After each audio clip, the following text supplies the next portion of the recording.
afternoon. Roll that window all the way down. What are you doing out here on my highway, huh? We were on our way to a meeting, officer. Meeting can wait. Step out of the car, both of you. Let's go. Don't make me ask twice. Yes, sir. And don't get cute with me. You're on the shoulder of an interstate. That's not a rest stop. Hands where we can see him. Officer Matt Doyle saw a black couple in a nice SUV on the interstate and made a decision in under 4 seconds. He pulled them over, approached the vehicle with attitude already loaded, and told the driver that he looked nervous, which in Doyle's mind was reason enough for anything.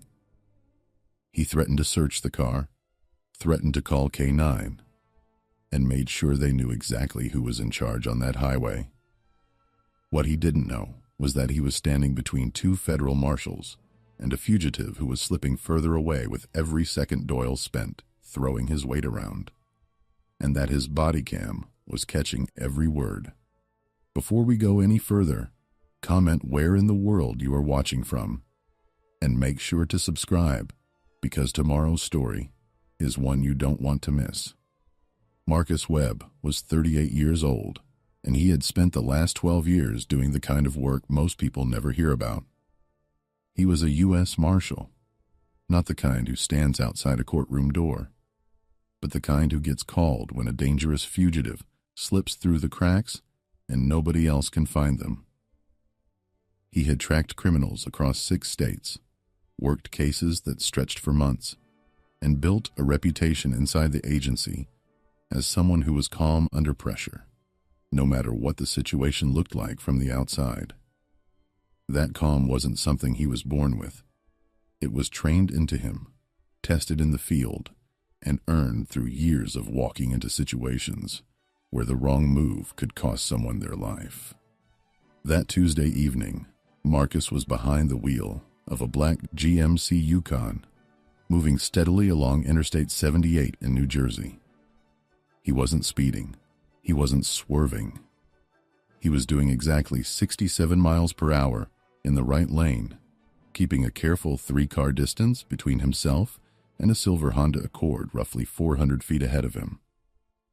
Inside that Accord was a man named Derek Holt, a convicted armed robber who had cut off his ankle monitor 9 days earlier and vanished. The marshals had been hunting Holt across 2 states, and that evening, after weeks of dead ends, a tip had placed him on that exact highway heading toward a motel just outside of Phillipsburg. Marcus and his partner had been trailing him quietly for the last 11 minutes, staying back far enough not to spook him, but close enough not to lose him. Sitting in the passenger seat was his wife, Dana Webb. She was 36, and she held the same federal badge he did. Dana had joined the Marshals service 8 years ago after 4 years as a military police officer, and she was the one who had cracked the tip that put them on Holt's trail in the first place. She had spent 3 days working a network of contacts until one of them came through with a plate number and a direction. Right now, her eyes were fixed on that silver Accord, and she had her radio ready in her lap, quietly coordinating with 2 backup units that were staged further down the highway, waiting for the signal to move in. They were close. They were maybe 5 minutes away from ending a 9-day manhunt. That was the moment Matt Doyle decided to run their plates. Doyle was a 7-year veteran with the state police, assigned to highway patrol on the I-78 corridor. He was 34 years old, broad-shouldered, and had a way of carrying himself on the road that his colleagues either admired or quietly complained about depending on who you asked. He had received 2 formal complaints in the past 3 years, one for an unlawful search, one for use of excessive language during a routine stop, and both had been quietly resolved without serious discipline. People who worked alongside him described him as someone who trusted his instincts. People who had been on the receiving end of those instincts described something else entirely. Doyle had been sitting in a patrol cutout near mile marker 34 when the black Yukon rolled past. He watched it for a few seconds, pulled out, and ran the plate. The vehicle came back clean. Registered, insured, no flags. But Doyle had already made up his mind.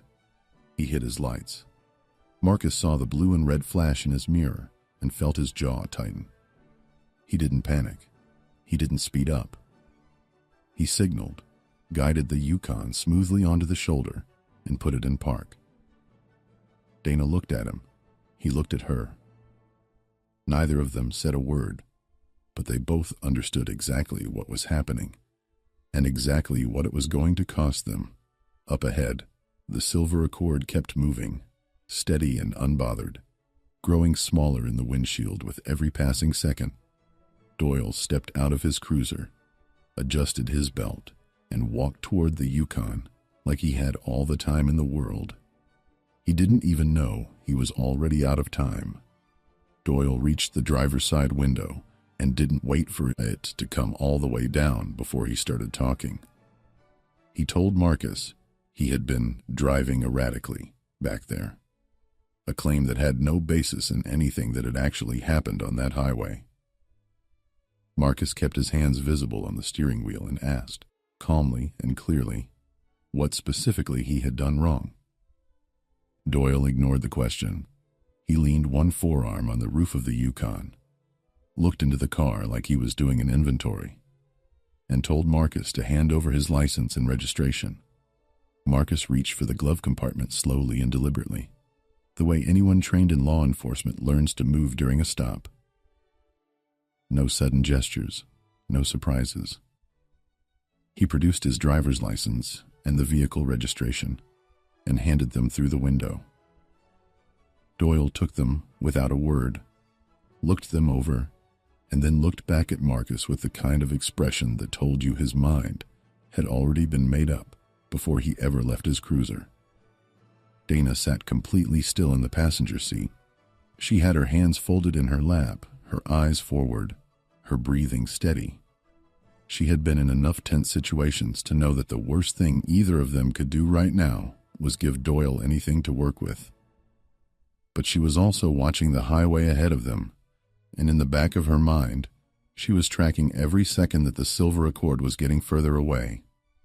She pressed her thumb quietly against the side of her radio without lifting it, a small signal to the backup units that they were delayed, not compromised, just delayed. Doyle came back to the window faster than expected. He handed the license back and told Marcus that the plates on the Yukon had come up flagged during his check.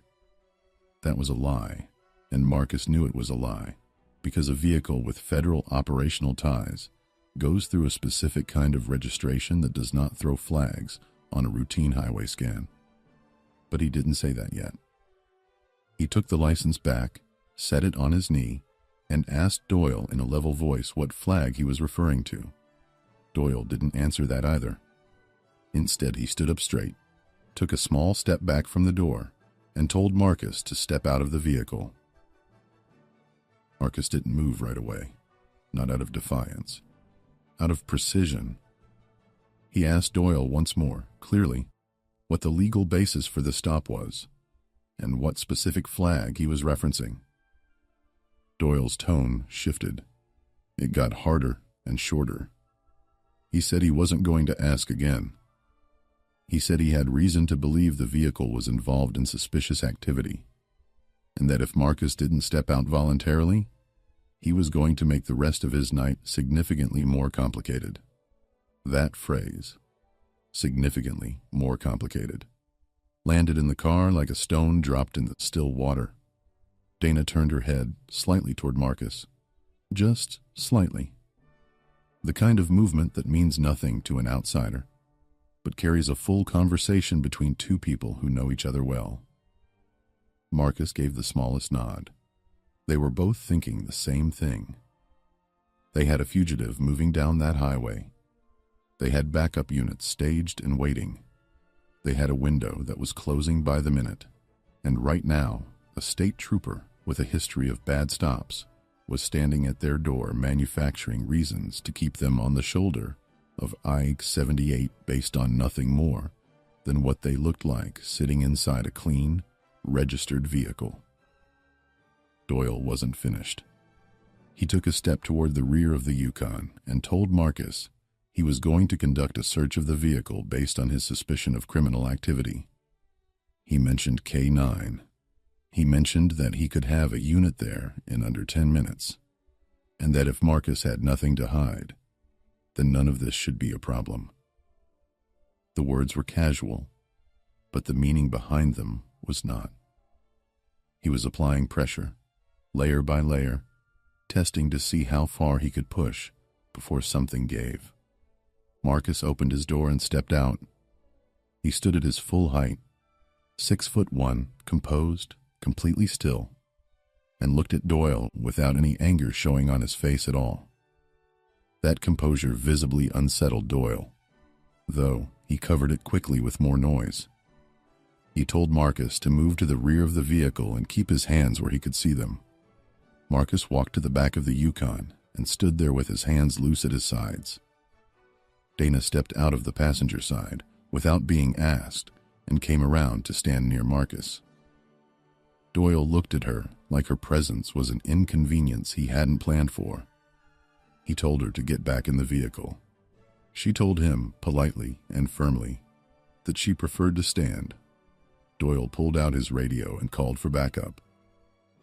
And Marcus Webb looked down the highway one more time at the empty stretch of road where a silver Honda Accord used to be. Doyle's backup hadn't arrived yet when Marcus finally moved. Not toward the car, not away from Doyle. He just turned, slowly and deliberately, and looked at him with an expression that had something new in it. The patience was still there, but the waiting was done. He reached into his jacket with 2 fingers and pulled out a credentials wallet. He flipped it open and held it at Doyle's eye level without saying a single word. On one side was a photo ID. On the other side was a gold badge, the kind that doesn't come from a county sheriff's office or a state barracks, the kind that comes from the federal government of the United States of America. United States Marshal, Marcus Webb. Doyle stared at it. His jaw didn't drop, but something behind his eyes shifted. A quick recalculation happening in real time that he was trying hard not to let show on his face. Before he could speak, Dana stepped forward and opened her credentials wallet. Same badge. Same federal seal. Different name. United States Marshal. Dana Webb. The two of them stood there on the shoulder of I-78, badges out, saying nothing, letting the silence do exactly what it needed to do. Then Marcus spoke. His voice was quiet and unhurried, which somehow made every word land harder. He told Doyle that at the moment his lights came on, they were 11 minutes behind a federally wanted fugitive named Derek Holt, a man with a violent criminal history who had cut off his ankle monitor and been on the run for 9 days. He told him that 2 backup units had been staged down the highway, waiting for their signal. He told him that the silver Accord they had been following for the last 12 minutes was now somewhere past exit 13, and pulling further away from all of them with every passing second. Doyle opened his mouth, then closed it. Marcus slowly folded his credentials wallet and put it back in his jacket. He looked at Doyle one last time, not with anger, not with satisfaction, just with the flat, steady eyes of a man who had already decided what happened next wasn't going to be Doyle's choice to make. He reached for his radio. The call Marcus made on that roadside lasted less than 2 minutes. He reported the delay, gave Holt's last known direction, and passed the pursuit to the backup units down the highway. The agents moved fast, but Holt had a 12-minute head start on an open interstate, and by the time they reached exit 13, the silver Accord was parked abandoned behind a gas station with the engine still warm. Derek Holt was gone on foot. A 9-day manhunt that had been minutes away from ending walked out into the dark because a state trooper couldn't let a black couple drive down a highway without a reason to stop them. Doyle stood by his cruiser and watched Marcus and Dana pack back into the Yukon. He didn't apologize. He didn't speak at all. But his body cam had recorded every second of it, every false claim, every manufactured reason, every threat he had made to 2 federal officers conducting an active operation. He didn't know that yet. He would find out soon enough. The formal complaint was filed before the midnight. The U.S. Marshals Service contacted the state police directly, and by the following morning, Doyle had been placed on administrative desk duty, pending a full internal review. The body cam footage was pulled within 24 hours. When his supervisors watched it, there was no debate about what they were looking at. The false flag claim, the unlawful search threat, the K-9 bluff, all of it captured in clear audio and video with timestamps attached. Doyle was suspended without pay 6 days later. A federal obstruction inquiry was opened shortly after that. Derek Holt was caught 11 days later in Pennsylvania, tracked down through a second tip and a coordinated multi-agency effort. He was taken into custody without incident and transported back to face the charges waiting for him. The manhunt ended, just later than it should have, and harder than it needed to be. Marcus and Dana Webb returned to work the next morning. No press conference, no statement, no fanfare. They were marshals. They had a job to finish, and they finished it. The only thing that changed was that one man with a badge and a bias finally had to answer for what he had been getting away with for years. And it was all on camera. Let's ride. Folks around here don't see a car like this every day. What exactly are you doing in this neighborhood tonight? I live here, 2 houses down on the left, just got home from work. You live here in a suit after 9 o'clock driving a 70-grand Mercedes? You sure about that? Sure, it's my car, registered in my name, insurance is in the glove I'm not box. Officer Dale Hutchins had a reputation at the precinct, and not a good one.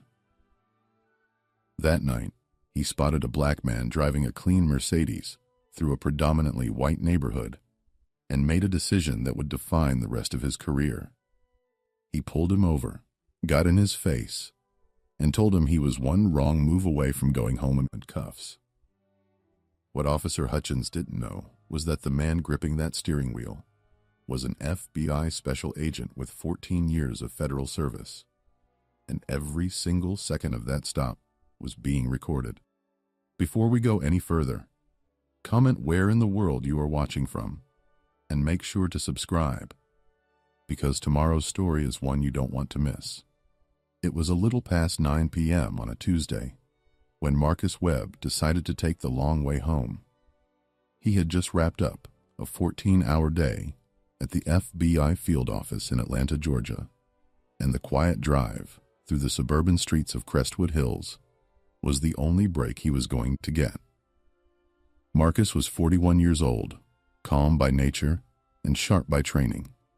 He had spent nearly a decade and a half working federal investigations, organized crime, public corruption, and civil rights violations.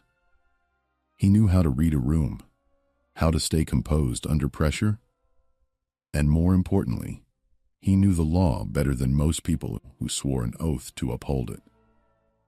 That night, he was not working. He was just a man in a dark suit, loosening his tie, driving his black Mercedes E-Class through a neighborhood he had every right to be in. He had his jazz playing low. His badge and credentials were in the inner pocket of his jacket, right where they always were. He was 2 miles from his front door when the blue and red lights filled his rearview mirror. Marcus didn't panic. He signaled, pulled over smoothly, and put both hands on the steering wheel where they could be seen clearly. He had done this before, not because he was a criminal, but because he was a black man in America, and he understood what that meant the moment those lights came on. The officer who stepped out of that cruiser was Dale Hutchins, a 12-year veteran of the Crestwood Hills Police Department. At 44 years old, Hutchins was the kind of cop that other officers either avoided or quietly covered for. He had 2 formal complaints filed against him in the last 3 years, both involving black male drivers, both involving allegations of aggressive and unnecessary stops. Neither complaint had gone anywhere. His supervisors called him old school. The people he pulled over called him something else entirely. That night, Hutchins had been patrolling the Ridgeway Corridor, a stretch of Crestwood Hills that sat between a lower-income area and one of the wealthiest zip codes in the county. He later claimed he pulled Marcus over because the vehicle's tags came back with a delay in the system. Body cam footage would tell a very different story.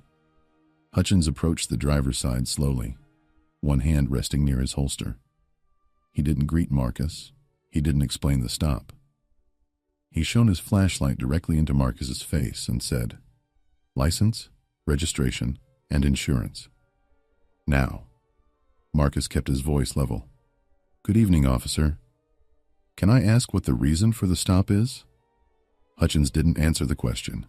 Instead, he stepped closer to the window. "I'm the one asking questions here. Are you going to give me your documents, or are we going to have a problem?"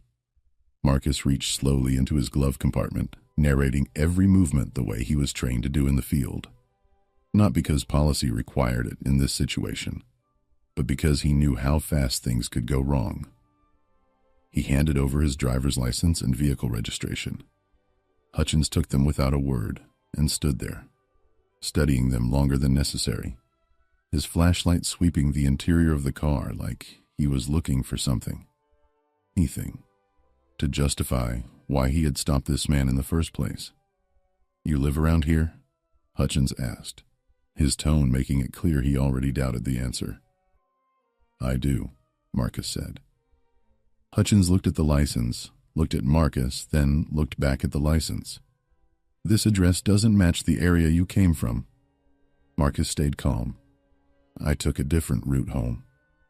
There was a pause, the kind that wasn't really a pause. It was a decision being made, and whatever Hutchins decided in that moment, it was about to cost him everything.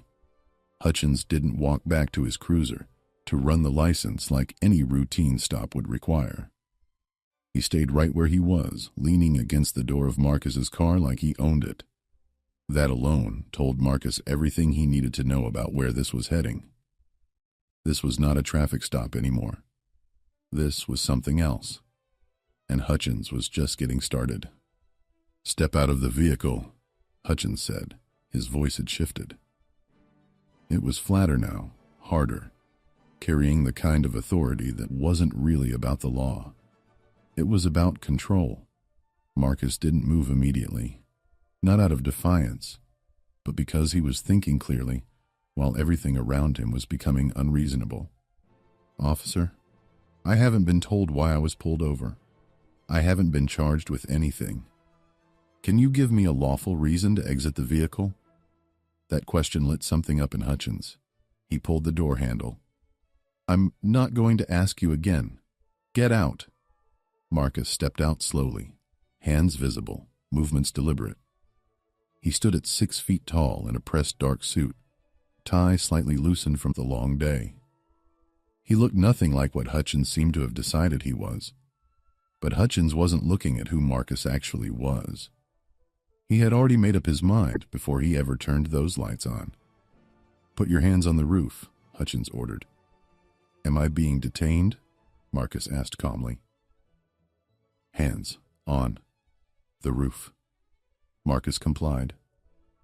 And as he stood there, palms flat against the cold metal of his own car, on a quiet street 2 miles from his own home, something was happening that Hutchins had no awareness of. The dash cam on Marcus's personal vehicle, a habit he had developed years ago after working enough cases to know better, was recording every second. The audio was clean. The angle was wide. Nothing was being missed. Hutchins began talking into his radio, calling for a second unit. He cited suspicious behavior and failure to comply. Neither description matched anything that had actually happened. Marcus had answered every question. He had moved slowly and carefully. He had kept his tone respectful, even as his rights were being stripped away on the side of the road like they meant nothing. The backup arrived within 4 minutes.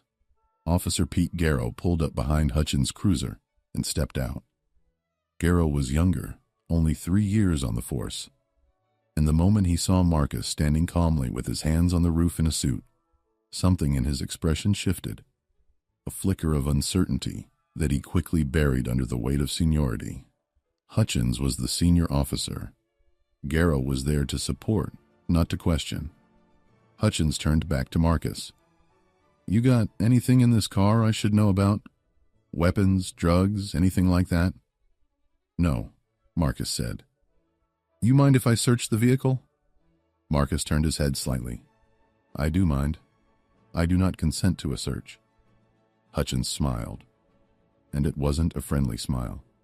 That's fine. I can call a K9 unit out here, and we can all wait together.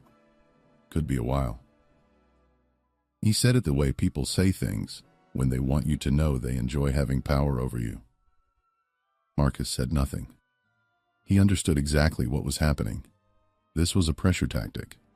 Make the stop uncomfortable enough, drag it out long enough, and most people will either break down or say something that gives the officer what he's looking for.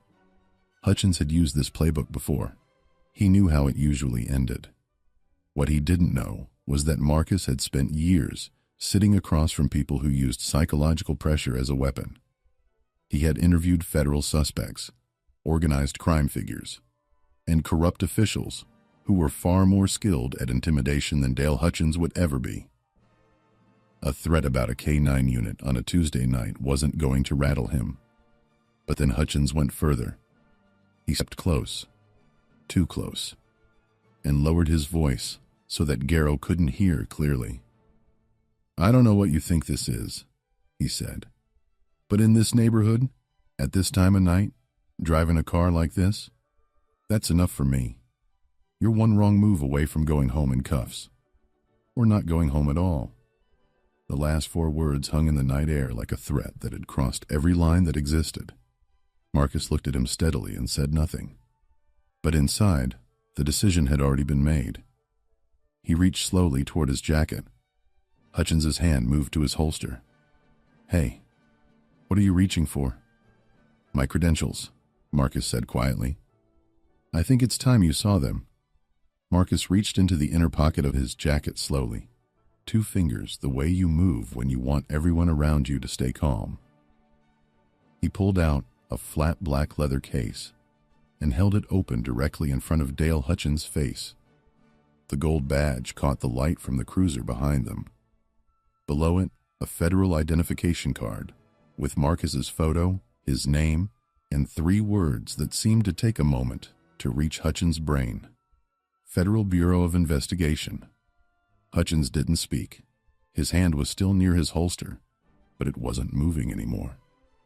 His eyes went from the badge to Marcus's face, then back to the badge, like he was waiting for it to change into something that made more sense to him.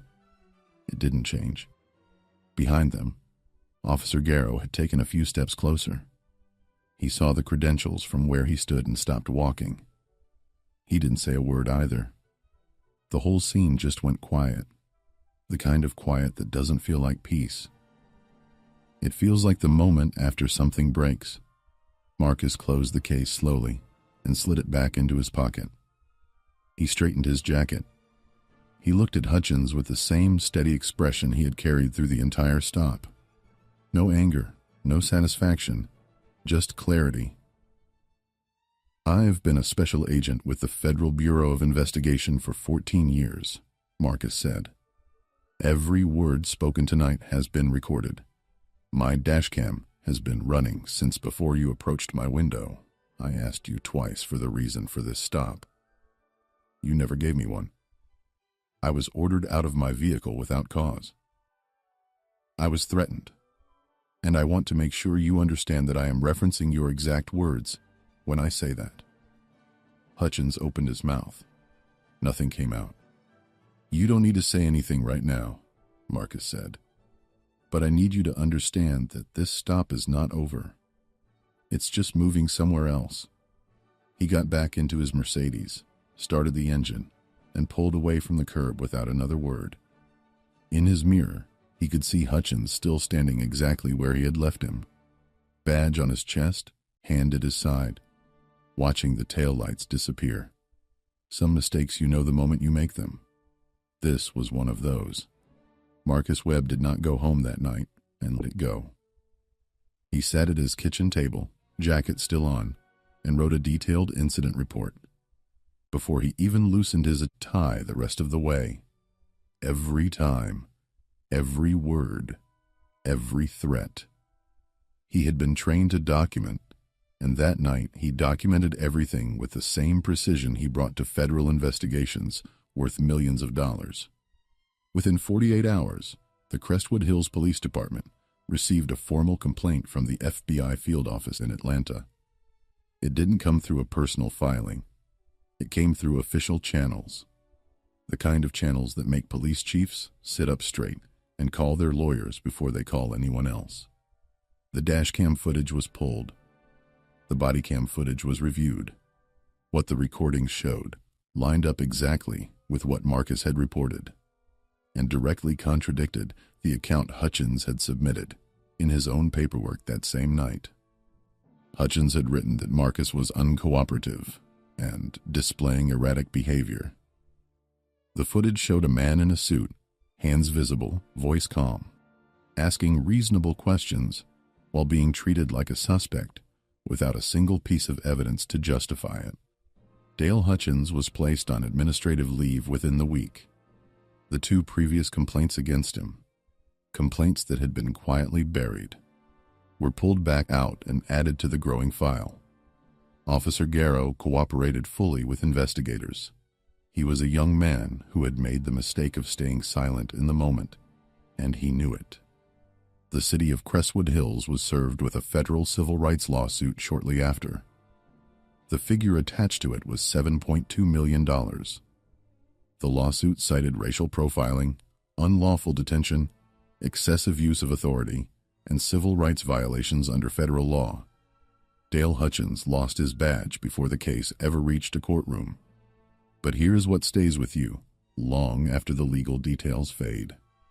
Marcus Webb had a federal badge in his pocket that night, and it still almost wasn't enough. Most black men driving home on a Tuesday don't have that badge. They have the same rights, the same dignity, and the same humanity. And far too often, none of it is treated like it matters. That is the part of this story that doesn't end with a lawsuit. Hey!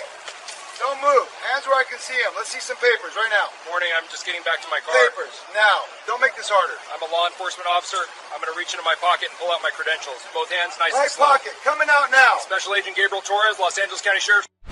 ICE agent Marcus Diaz arrived that morning with the kind of confidence that comes from never being questioned.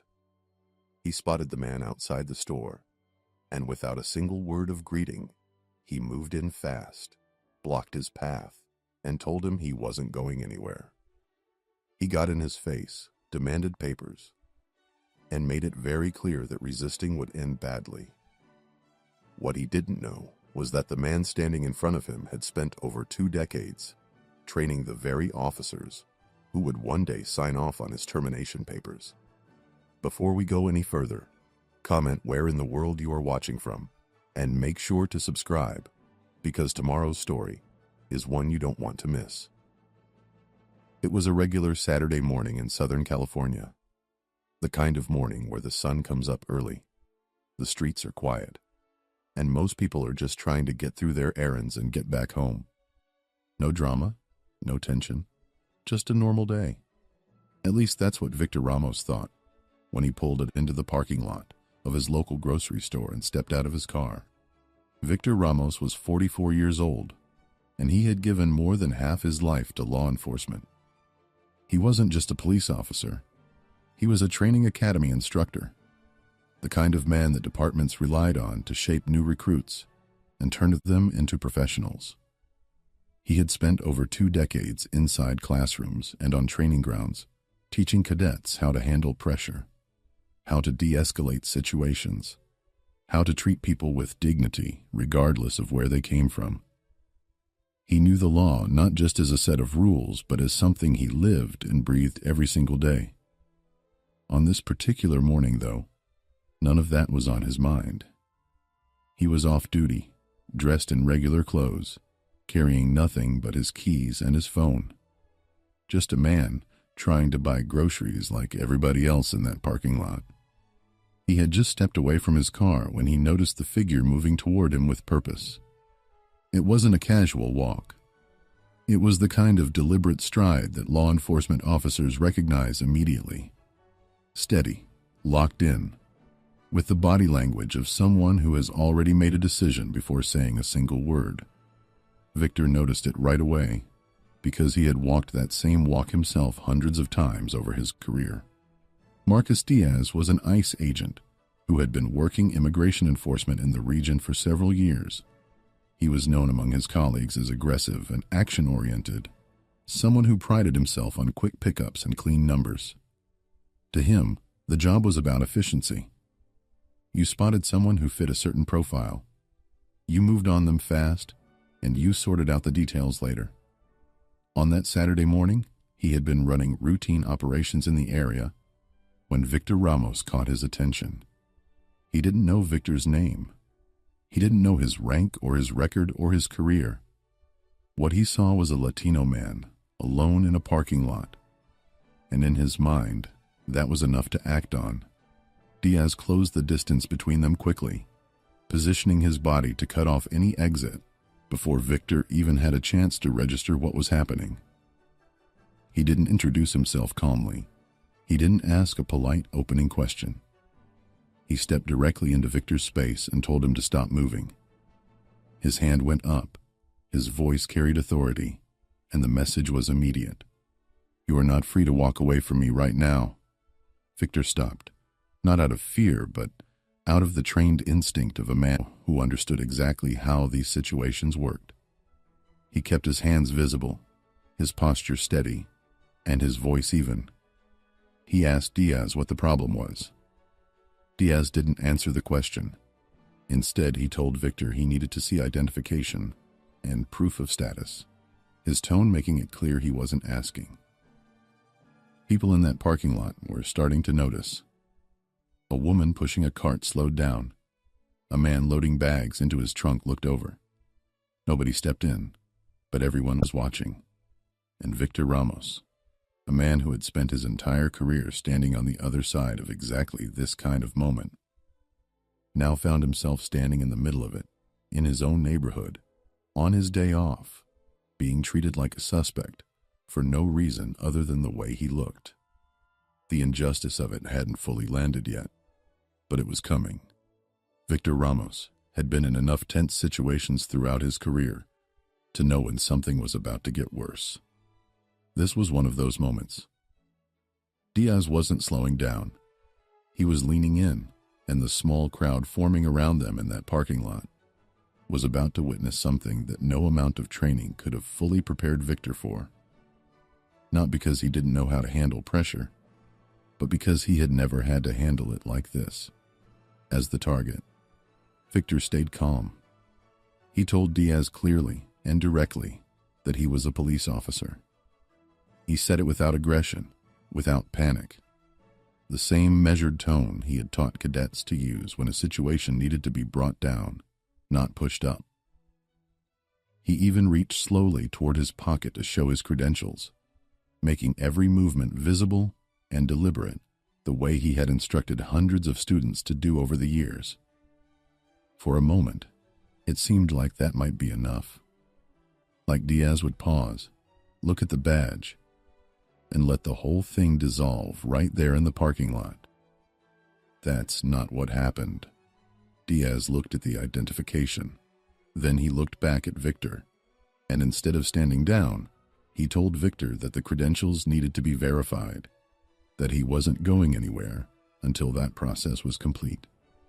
His tone hadn't changed. His posture hadn't softened. In fact, if anything, he seemed more locked in than before, as if the badge had complicated things for him rather than resolved them. And his response to that complication was to dig deeper into his position instead of stepping back from it. This is the moment that defines how powers can go wrong. Not always in the first move, but in the refusal to correct course when the facts are standing right in front of you. Victor kept his composure, but inside, something was shifting. He understood exactly what was happening. He had seen bias operate in real time before, had studied it, discussed it in classrooms, warned young cadets about it, But understanding something intellectually and standing inside it on a Saturday morning in your own neighborhood are two completely different experiences. He asked Diaz again, calmly, to explain the legal basis for the detention. It was a precise question, the kind a trained officer asks, the kind that reveals immediately whether the person across from you knows what they're doing or is just operating on instinct and assumption. Diaz didn't give a clean answer. He deflected, repeated his demand for verification, and called for his partner to come over. His partner arrived within seconds, and now there were two federal agents standing in front of Victor Ramos in a public parking lot, treating a 44-year-old law enforcement instructor like a man with something to hide. The humiliation of that moment was not small. Victor was in his own community. People around him knew him.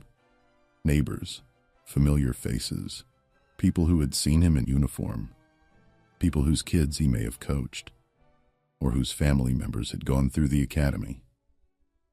Now they were watching him get hemmed in by federal agents who had decided what he was before he ever opened his mouth. Every second that passed made the scene more visible, more public, and more damaging. But Victor didn't raise his voice. He didn't make any sudden movements. He stood exactly the way he had taught others to stand, grounded, composed, and fully present. Because he knew, with the clarity that comes from decades of experience, that his behavior in this moment mattered, not just for his own safety, but for what came after it.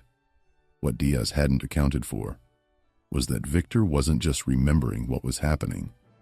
He was documenting it in his mind, with the precision of a man who knew exactly how investigations work, exactly what details matter in a courtroom, and exactly what a pattern of conduct looks like when it's laid out in front of a judge.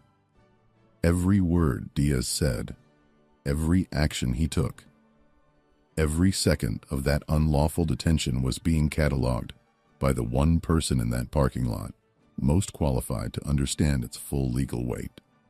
Diaz kept pushing. He told Victor the process would take as long as it needed to take. He said it like a man who had never once had to answer for how long he made someone wait, or why, or on what grounds.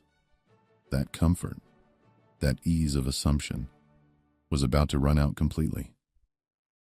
The verification came back, and when it did, the entire energy in that parking lot shifted in an instant. Whatever Diaz had been expecting to see on that screen, it was not what appeared. Victor Ramos was not an undocumented migrant. He was not a man with something to hide. He was a credentialed, active law enforcement officer with over 2 decades of service. A man who held an official position training police cadets at an academy, the kind of institution that exists to produce the very people Diaz worked alongside every single day. The badge was real. The credentials were real. All of it was exactly what Victor had said it was from the very first moment Diaz stepped into his path. Diaz went quiet. His partner went quiet. The confidence that had carried both of them through the entire confrontation didn't fade gradually. It collapsed. There was no smooth recovery, no professional pivot, no clean way to walk back what had just happened in front of witnesses in a public parking lot on a Saturday morning. Victor looked at him and said nothing for a moment. He didn't need to. The silence did more than any words could have. What this moment exposed went far beyond one agent's mistake. It revealed something systemic. The assumption that a Latino man in casual clothes in a parking lot in his own neighborhood was a problem that needed to be solved before a single fact was confirmed. Diaz had built his entire approach that morning on a foundation of bias. And when that foundation gave way, there was nothing underneath it. Victor had known men like Diaz his entire career. He had warned cadets about becoming men like Diaz. He had stood in front of classrooms and explained in plain language exactly how assumption becomes action, and action becomes injustice. And now he had lived it himself, in full with witnesses. He picked up his keys, he straightened his jacket, and he walked toward his car with the same steady calm he had carried through every second of that confrontation, because he had already decided, before Diaz ever said another word, that this moment was not going to end in that parking lot. It was going to end in a courtroom. Victor Ramos didn't go home that day and let it go. He sat down, documented everything while it was fresh, and contacted legal representation within days of the incident. He wasn't driven by anger. He was driven by something much more focused than that. He had spent his entire career teaching young officers that accountability was not optional, that the badge came with responsibility, and that no one in law enforcement was above the standards they swore to uphold. Now, he was going to prove he believed every word of it. The lawsuit was filed against the federal government, and what came out during the legal process was damaging. Victor's legal team laid out the confrontation in precise detail. The lack of legal basis for the stop, the refusal to stand down after credentials were presented, the public nature of the humiliation, and the undeniable fact that the only thing that triggered Diaz's actions that morning was the color of Victor's skin. There was no other explanation, no other factor, nothing except assumption dressed up as procedure. The federal government fought it, but the evidence was clear. The witnesses were real, and Victor Ramos was not the kind of man who could be dismissed or discredited on a stand. He was composed, credible, and precise, exactly the kind of witness that wins cases. The jury awarded him $12.9 million. It was one of the largest verdicts of its kind, and it sent a message that traveled far beyond that courtroom. It told every federal agency operating on bias that there is a cost. It told every Latino officer, every minority professional, every person who has ever been reduced to a stereotype in a parking lot that their dignity has value. Legal, documented, quantifiable value. Victor spoke after the verdict with the same calm he had carried through everything. He said the money was never the point. The point was that what happened to him happens to people every single day who don't have a badge, don't have legal resources, and don't have 2 decades of credibility to fall back on. He wanted this case to be the one that people pointed to. Proof that silence was never the answer. Marcus Diaz had walked into that parking lot, certain he had power. Victor Ramos walked out of that courtroom, having redefined what power actually looks like. Marcus Diaz had walked into that parking lot, certain he had power. Victor Ramos walked out of that courtroom, having redefined what power actually looks like. Papers, right now, immigration papers. Let's see them. I'm not carrying immigration papers. I'm a citizen. Don't play smart with me. If you don't produce them, I'll detain you right here in this aisle. You don't have cause. I haven't done anything. You think I won't? Keep it up. You're coming with me. I know my rights, sir. I'm not moving. Last chance. Papers or cuffs. I have nothing. An ICE agent named Agent Holt decided that a black man minding his own business was worth stopping, questioning, and humiliating in front of everyone watching. He demanded immigration papers, threatened deportation, and made it clear he believed this man had no legal right to exist in that space. He was confident, he was condescending, and he had done this before. What Holt didn't know was that the man he had just profiled was a decorated Homeland Security investigator, and that this moment was about to cost the United States government $16.1 million. Before we go any further, comment where in the world you are watching from, and make sure to subscribe because tomorrow's story is one you don't want to miss. Andre Burnett was 44 years old, and he had spent the last 17 years of his life serving the United States government. He wasn't a soldier, but he had walked into dangerous rooms. He wasn't a spy, but he had built cases that brought down smuggling networks, human trafficking operations, and document fraud rings that stretched across 3 states. He was a senior criminal investigator for the Department of Homeland Security, the kind of man who knew exactly how federal law worked because he had used it as a tool every single day of his career. On this particular Saturday afternoon, none of that was visible. He was off-duty, wearing a plain gray hoodie and dark jeans, pushing a shopping cart through a Home Depot in suburban Georgia, looking for weatherproof caulking and a replacement shower head. He was not in uniform. He was not causing a scene. He was just a man running errands on his day off, the same way millions of Americans do every weekend without incident. That was enough for Agent Holt to decide it was worth watching. Brian Holt had been with Immigration and Customs Enforcement for 9 years. He was stationed at the Atlanta field office and had built a reputation among colleagues being what some called aggressive, and others called something far less professional. There had been complaints before. A family in Gwinnett County who said he showed up at their home without proper documentation. A store owner in Marietta who filed a report saying Holt had questioned 3 of his employees in the middle of a workday with no cause. Nothing had stuck. No discipline had followed. And so Holt had continued operating the way he always had, with the kind of confidence that comes from never being told no. When he walked into that Home Depot that afternoon, off-duty himself, but never quite able to turn it off, he saw Andre Burnett standing in the hardware aisle and made a decision in seconds. He didn't see a federal investigator. He didn't see a 17-year government servant, a black man he didn't recognize, and decided that was reason enough. He approached slowly at first, positioning himself at the end of the aisle the way some do when they want to make sure there's no easy exit. Andre noticed him, but didn't react. He had learned long ago not to flinch first. He placed a tube of caulking in his cart and moved toward the fixtures section, and that was when Holt closed the distance and spoke. "Hey, I need to see some ID and proof of status." Andre stopped. He turned around slowly and looked at Holt with the steady, measured expression of a man who had spent years interviewing criminals and never once let them see him blink. He asked Holt calmly what the basis was for the request. Holt didn't answer the question.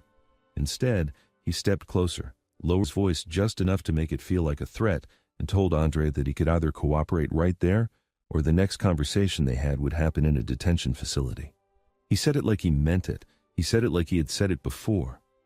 What was unfolding in that aisle was not a random immigration check. It was a pattern wearing a badge, and Andre Burnett, standing there with a shopping cart and a 17-year federal career behind him, was now at the center of it. He hadn't raised his voice. He hadn't reached for anything. But something behind his eyes had shifted. Because he understood exactly what was happening, and more importantly, he knew exactly what came next. Andre Burnett had interviewed hardened criminals in windowless rooms. He had sat across from men who threatened him, lied, and tried to intimidate him using every tool available to them. He knew what a power play looked like because he'd watched professionals attempt it for 17 years. What was happening in this Home Depot aisle was amateur by comparison. But that didn't make it any less dangerous, because Agent Holt wasn't just being aggressive. He was being aggressive in public, in front of witnesses, with a federal badge on his hip and the full assumption that no one was going to stop him. Andre kept his voice level and asked Holt a second time to state his legal basis for the stop. Holt ignored the question again. Instead, he pulled out his ICE credentials and held them up like they ended the conversation. He told Andre that he was acting on reasonable suspicion and that failure to comply was only going to make things worse for him. The words, "for him," landed deliberately. This was not the language of a routine inquiry. This was the language of someone who had already decided how the story ended and was simply moving toward that conclusion. What Holt didn't do, what he never stopped to consider, was ask himself why the man standing across from him wasn't scared. Most people flinch. Most people, when a federal agent with a badge gets close and starts using words like detention and compliance and reasonable suspicion, feel their hands go cold. Andre Burnett's hands were warm, his breathing was controlled, his eyes were tracking everything. Holt's body language, the distance between them, the 2 other shoppers who had slowed down near the end of the aisle and were now pretending to look at pipe fittings while clearly listening. Andre was not panicking. He was documenting. There is a difference, and it is a difference that only someone trained to build federal cases would understand in real time. Holt took that stillness as defiance and decided to escalate. He got his video. He called it in as a potential immigration violation and requested backup, describing Andre as an uncooperative subject refusing to provide documentation. Those words, uncooperative subject, are not neutral. In federal enforcement language, they are a flag. They signal danger. They invite a response that matches the label, not the reality. and within minutes, 2 more ICE agents arrived at the entrance of that Home Depot and began moving toward the hardware aisle with the kind of purposeful stride that makes other shoppers step back and reach for their phones. Andre watched them come. He still hadn't raised his voice. The 2 arriving agents, identified later in court records as Agents Peralta and Stone, flanked the aisle on both sides at Holt's direction. Peralta told Andre he needed to step away from the cart and come with them. Stone stood near the exit of the aisle with his hand resting at his side. Andre asked clearly and calmly whether he was being detained. Peralta said yes. Andre asked on what grounds. The answer he got back was thin. Suspicion of undocumented status based on inability to produce papers on demand. That was it. That was the whole legal foundation. A black man in a hardware store on a Saturday who hadn't produced papers fast enough for Brian Holt's satisfaction. What happened next lasted approximately 11 minutes according to the store's internal security footage. 11 minutes of Andre Burnett standing in that aisle surrounded by 3 ICE agents, being spoken to like a suspect, being told his options were limited, being warned that resistance would result in immediate physical detainment. 11 minutes of a decorated federal investigator being treated like he had no right to the ground he was standing on. Other shoppers had fully stopped pretending now. A store employee had quietly called the store manager. Someone near the paint section had their phone up. And through all 11 minutes, Andre Burnett did not break. He did not shout. He did not beg. He stood exactly where he was, shoulders back, and waited. Because he knew something the 3 surrounding him had not yet figured out. He wasn't waiting to be rescued. He wasn't waiting for someone to vouch for him. He was waiting for the right moment to show them exactly who they had just made the mistake of stopping. That moment was seconds away. Andre Burnett reached slowly into the inside pocket of his gray hoodie, not fast, not dramatic. The way a man moves when he has done something 1,000 times and feels no need to perform it. He already knew what was in that pocket. He had known it was there the entire time. He pulled out a black credential wallet, held it open with one hand and held it at eye level so all 3 agents could see it clearly without having to move closer. The room didn't go loud. It went quiet. His Department of Homeland Security badge caught the store's overhead lighting and said everything his voice hadn't needed to. Senior Criminal Investigator, Federal Credentials, the same agency that ICE operates under, the same government they all served. Holt's eyes moved from the badge to Andre's face and then back to the badge. Peralta stopped talking mid-sentence. Stone, who had been standing at the aisle exit with that practiced look of authority, took one small step backward without seeming to realize he had done it. Andre didn't smile. He didn't need to. He identified himself by name, rank, and field office in the same flat professional tone he had used for the entire encounter. He told them his credentials were valid, his status was current, that he had been off-duty running personal errands when Agent Holt approached him without legal basis and proceeded to detain him using 3 federal agents in department radio time. He said it like he was reading from a report, because in his mind he already was. Holt opened his mouth once and closed it again. There was nothing to say that wasn't already a problem. Every word he had spoken in that aisle, every threat, every instruction, every radio called Andre as an uncooperative subject. All of it was now attached to the name of a Homeland Security investigator with 17 years of federal service and a detailed memory that he had been trained to retain exactly this kind of information. The 3 agents stood there in that hardware aisle surrounded by witnesses, security cameras, and the wreckage of a decision made in seconds. Andre placed his credentials back in his pocket, looked at Holt one final time, and said 4 words. "You'll be hearing from me." Andre Burnett didn't go home angry that Saturday. He went home organized. Before he even pulled out of the Home Depot parking lot, he had already begun mentally constructing what 17 years of federal investigative experience had trained him to build. A case. He documented the time, the location, the names of the agents, the exact words spoken, and the sequence of events in the order they happened. He noted the witnesses. He noted the cameras. He had been profiled, detained without legal basis, and threatened by federal agents who shared his own agency's roof. And he was going to make sure that every single detail survived what came next. The lawsuit that followed was not loud or rushed. It was precise. Andre's legal team argued that Holt and the agents who responded had violated his Fourth Amendment rights through an unlawful detention based on nothing more than racial bias dressed up in federal language. They argued that the pattern of behavior Holt had demonstrated. The The prior complaints, the history of targeting people without cause, was not an accident. It was a culture. And the Department of Homeland Security, by allowing that culture to continue unchallenged, bore responsibility for what happened in that aisle. The federal government did not find an easy way out of this one. The jury deliberated and came back with a verdict that didn't whisper. It announced $16.1 million awarded to Andre Burnett. It was one of the largest settlements of its kind involving a federal law enforcement officer suing within his own governmental structure. Legal analysts called it historic. Civil rights organizations called it overdue. And the three agents who had surrounded a decorated investigator in a hardware store and told him his options were limited found out that their options were now considerably more limited than his had ever been. Holt was removed from field duty. Internal investigations were opened. Policy reviews were ordered across the Atlanta field office. But the number that mattered most wasn't 16.1 million. It was 17. The years Andre Burnett had given to a government that sent 3 of its own agents to surround him in a store because of the color of his skin. He won. But the fact that he had to is the part of this story that should stay with you long after the verdict does. Some badges protect, and some days a badge has to protect you from the people who carry one.